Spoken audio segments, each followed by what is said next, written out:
south.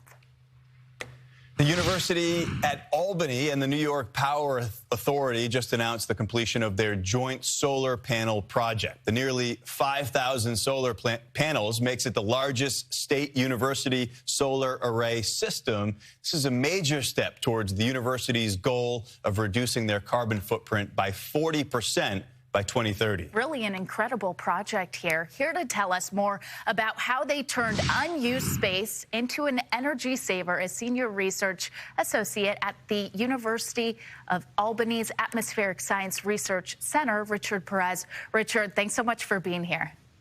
Glad to be here. Richard, large buildings like we see at universities, they have huge energy needs, but there's also a lot of real estate up top on the roof of these buildings. So I'd have to imagine that this presents a huge opportunity in situations like this. So how much energy do you plan to save with this project long term thanks to these solar panels?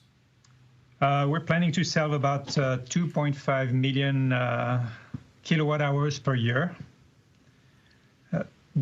with a value of close to $500,000 per year just from that roof space.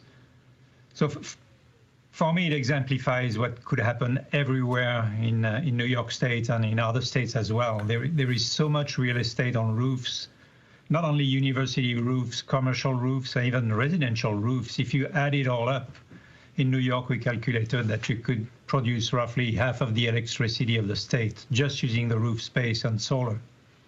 Probably more than that in Texas. Yeah, that's amazing to think about. You think about any building, they all have roofs, so it's the perfect place, and really everyone has access to that.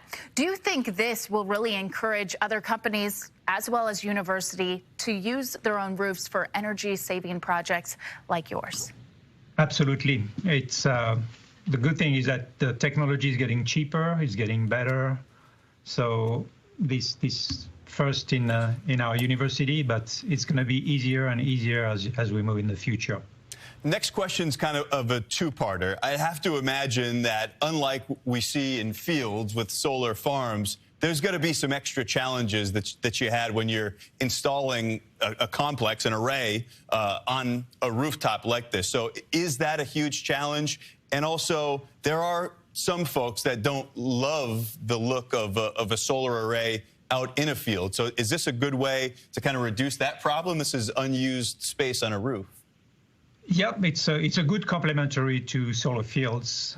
Although solar fields are also, I'd see the future as 1/3 solar fields, 1/3 roofs, and 1/3 right-of-ways of, say, utility power lines. There is enough space between the three of them to do much more than we need in the U.S. The challenge on the roof is that it's a different technology than the one you see on the fields. It may be slightly more expensive. You have to account for weight load and wind speed, but its technology is getting there, so it's not unaffordable. In fact, the way the system is set up on our roof here at SUNY is that we are saving power that we are not buying from the university. So it's a net profit right from the start. Right. We only have about 30 seconds left, but do you see this spreading to other buildings on your campus? Absolutely. Not only buildings, but also maybe parking lot canopies and every space that could be used twice. This is a fantastic solution. We appreciate you telling us about this here on Fox Weather. Senior Research Associate at the University of Albany's Atmospheric Sciences Research Center, Richard Perez, thanks for joining us here on Fox Weather. Thanks for